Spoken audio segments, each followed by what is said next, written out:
And if you'd like to dive into a little more scripture, I think what's relevant is Revelation 3:9. Behold, I will make them of the synagogue of Satan, which say they are Jews and are not, but do lie. And I'm speaking directly to you, Rabbi Shmuley. And I'm speaking directly to you, Rabbi Shmuley. And I'm speaking directly to you, Rabbi Shmuley. And of course, because of the way my brain works, when I see the media overreact, I just go, what's in this documentary? I mean, I think that's called the Streisand effect. Like when you go so crazy about something that people wouldn't have noticed, then suddenly go, okay, well, what am I not supposed to see in this documentary? And I, of course, instantly watched it. And it was, by the way, very poorly put together, which is why it made it even crazier. It seemed like a very budget film that was put together. It looks almost like a PowerPoint, to be honest. And I remember watching this going, how could this documentary have caused this much craziness in the media? And then I realized that the point of the documentary that it was making that upset, and this is why the ADL got involved, was the documentary makers, that is, were alleging that the current Jewish people that are in Israel are not, in fact, biblical Jews, and instead that the people that were brought over in the transatlantic slave trade from Africa to America were the original Hebrews, okay? So parking aside whether or not you agree with that, I have obviously no idea. How strange is it that would cause that sort of a reaction? I mean, we live in a time where a man can say he's a woman and a woman can say that she's a man. You can quite literally wake up and pick your gender and pick your species, and people will be affectionate towards you. They feel so bad for you. They have sympathy. It's like we must do more to support these communities. They're not confused as who they are on the inside. But for Kyrie Irving, there was no grace. It was like, no, this is so wrong, and you're going to lose your entire life for even exploring that idea. What it led me to think was, it is quite sad when you consider that so many of us have no idea where we come from. That so many of us have no idea where we come from. That so many of us have no idea where we come from. Candace Owens posted this: there will be no show today or at all this week. That's because YouTube has issued me a strike and a 1-week suspension for my sit down with Kanye. They also removed the interview as hate speech, as it was mass reported by Zionists. Their tactics never change. So I didn't see the interview that she had with Kanye. If you did in the chat, please let me know. So I can't say I know what was said because I didn't see it. They said the reason why I couldn't be on Daily Wire is the Israelite comment. And every black person is fine with calling ourselves black and being called black.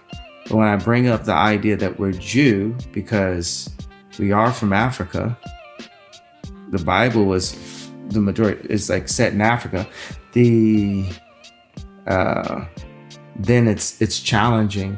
And we talked about on the George Floyd documentary, it's called The Greatest Lie Ever Sold. The idea that black people are not Jew is the greatest lie that's ever sold, because you don't see the Jewish abortion rate at the same level as the black abortion rate. 50% of black deaths a year is actually abortion. You don't see the Jewish divorce rate at the level of 70 something. You said the percent of black moms raising their kids by themselves. You don't see Jewish people shooting each other down in the street on World Star and then rapping about it. It's just not, there's not Jewish content like that. And also Jewish people do business together. And that's what I said on the Drink Champs. Hey, these are things that I'm envious of. You know, I think the first thing that someone would say if you said that, right, is same for Chinese. You don't see Chinese people shooting each other. You don't see Chinese people with this super high divorce rate. You don't see Chinese people and Japanese people and Korean people and Hispanic people-ish, but no matter what, nobody's rates of violence and abortion are as high. White America, forget Jewish America, white America don't have these same rates, right? And so they ask, why isolate Jewish American population? Well, for black people, okay, with the rates of that ours being higher, we're still, you know, you go see the slave movie, you see like a slave get their teeth pulled out in front of another slave. Mm-hmm. We're still getting our teeth pulled out, you know, literally like in jail. I have friends whose, you know, family members went to jail and they got killed by an officer, and then the officer all of a sudden quit and they're not there anymore and stuff. And so they can't do the trial. And, so we're getting left and right still treated like slaves. And with the reason why I specifically say the Jewish people is the Jewish people, like how the Armenians worked in a meatpacking district. The Jewish people came into power in the 80s, truly, when the divorces started happening because of Wall Street, because the Catholic lawyers wouldn't divorce people, and they came into money the way how the darker Jews, the Black people, are coming into money now. And they had to, and they did a great job. They colluded. They, before that, they were very involved with the civil rights movement, which actually the movement was, it moved Blacks from being Republican over to becoming Democrats. That was what the movement, that's where the move happened. Now everyone's, well, why are you calling them out specifically? When I said DEFCON 3, I didn't get an opportunity to say what that meant, but it meant I'm going to call out all these things that have been done to me specifically by Jewish people that so happen to be businessmen or businesswomen, but still it was done by Jewish people to me, to the darker Jew. And I was going to go one by one. And the reason I said it like that is just to say, I know you guys are going to call this anti-Semite, and I'm not afraid of that title. Now I'm going to lean into that title. So call me whatever you want, because you call me void already. What's the definition of Black? Void of color. Some people, artists may say it's all color. And it could also mean it's like what they did. And when I ran for office and they showed me on the TV and they blacked my face out and they had me be void. And I think that the Jewish people always will tell you about the trauma and the Holocaust. So one of my favorite lines on the Drink Champs, you actually hit me about this, is when Doug Charney said, hey, I want to take you to the Holocaust Museum. And I said, I want you to go to our Holocaust Museum, Planned Parenthood. Doug Charney said, hey, I want to take you to the Holocaust Museum. And I said, I want you to go to our Holocaust Museum, Planned Parenthood. I want you to go to our Holocaust Museum, Planned Parenthood.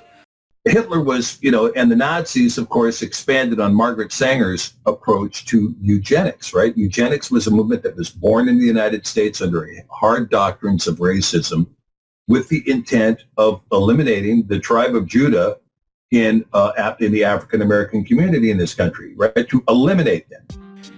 We're still in the Holocaust. 6 million Jewish people died in the Holocaust. Over 20 million darker Jews, Black people, have been aborted. More babies are aborted in New York at this point than born at this point. And my thing about the media, the majority of the media, over 50% of the media, at least probably 80%, but over 50% of the media is run by Jewish executives. And they allow all of this abortion-driven content that more affects the darker Jew, the Black people, more than any other race. But then you ask the question, you can't even Google, when you Google Jewish abortion rate, it'll be one piece of information. The next information is from 4 years ago or something. There's no information about it. And if I attempt, my mom said try and spell it. If I fail by attempting to have a conversation with a Jewish person about the abortion rate, they won't allow the conversation to be had. That's why I said, hey, I'm me tooing the Jewish race. That's saying, hey, you guys got to come up and say, did you do this or did you not do this? And I'm calling a lot of times, say people feel like I'm very selfish driven because I'll talk about things I specifically went through. So I said, okay, well, I'm this voice for the actors, the musicians, the athletes specifically, I know are in situations where at least 4 of the people that they do business with are Jewish, and those people know each other and the athletes come and go, and that 4, 5, 6, 8 people remain. So I didn't see the interview that she had with Kanye. If you did in the chat, please let me know. So I can't say I know what was said because I didn't see it. But that being said, I question the timing of all this. Like I said, it is right after she had the debate with Rabbi Shmuley, where she did kind of school him on that one. She won that debate. And here's what I would like to say to you, Rabbi, since you're quoting scripture, okay? The one that's relevant to me is woe unto them that call evil good and good evil, that put darkness for light and light for darkness. And if you'd like to dive into a little more scripture, I think what's relevant is Revelation 3:9. Behold, I will make them of the synagogue of Satan, which say they are Jews and are not, but do lie. And I'm speaking directly to you, Rabbi Shmuley. Revelation 3:9. Behold, I will make them of the synagogue of Satan, which say they are Jews and are not, but do lie. Revelation 3:9. Behold, I will make them of the synagogue of Satan, which say they are Jews and are not, but do lie. And I'm speaking directly to you, Rabbi Shmuley. And I'm speaking directly to you, Rabbi Shmuley. And I'm speaking directly to you, Rabbi Shmuley. The fact that you would try to say, I am Jewish and this is what I believe, and do and say the things that you are doing. People can see and hear evil, and what you are doing right now is an act of evil. The lies that you are telling, not just on me, but also on my family members, are a good example for the world to see what we are referring to when we call something radical Zionism. I question the timing of all this. Like I said, it is right after she had the debate with Rabbi Shmuley, where she did kind of school him on that one. She won that debate. Let's just keep it real. But then all of a sudden she's saying that YouTube, removed the video, the interview that she had with Kanye, then gave her a strike so she couldn't, stream it all or whatever this week, or do any premieres either. I don't think you can do that either. And I'm lining up the events after the debate, right? Now, I want to show you what they said because she has the description here. Additionally, the video Kanye West and Candace Owens, episode 42, has been removed from the Candace Owens YouTube channel because it violates our hate speech policy. So that's what she's saying there. And he said, he or she, sorry, YouTube does not allow content containing conspiratorial claims that individuals or groups are evil, corrupt, or malicious based on their protected group status. Specifically, the video in question contains claims that Jewish people control the media. To all my Jewish friends, my Jewish brothers and sisters, stand tall. Stand tall. Do not let this fear, this sadness, this anxiety, and this dread overwhelm you. Draw strength from your family, from your friends, from your ancestors, and the worldwide bond that we share that has always put the battery in your back. We're used to being looked at as different because that's what we are. We are different, and that's a good thing. I know that Jews are looked at as weak, but we're stronger than you can imagine. That's why you hurl propaganda. We control all the money. We control the media because it's plausible. It's plausible because we're just that good. Smart, compassionate, moral, and strong people. And we need to stand taller than ever against all those sick, dumb, uneducated black tar in their blood who hate Jews because they ain't. You hate us because you ain't us. Oh, Miss Sophia. No, Miss Sophia, no! Slapped me around and called me Susan.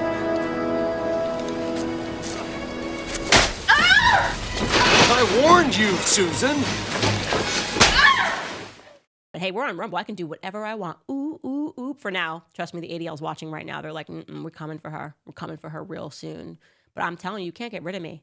I'm just like, I'm having fun. I'm feeling like Neo from the Matrix. You can't stop me. My followers are coming with me. We're like gang. They can't stop us. Anyways, you guys, thanks so much for supporting the show. For all of you guys that joined Locals after I got banned from YouTube, it was an explosion of people supporting the show financially. And that is the reason why I don't have to worry when YouTube says, well, we're going to crush you. We're going to take your money. Rabbi Shmuley, we'll take all your money. We'll bankrupt you, Candace Owens. You guys are losers.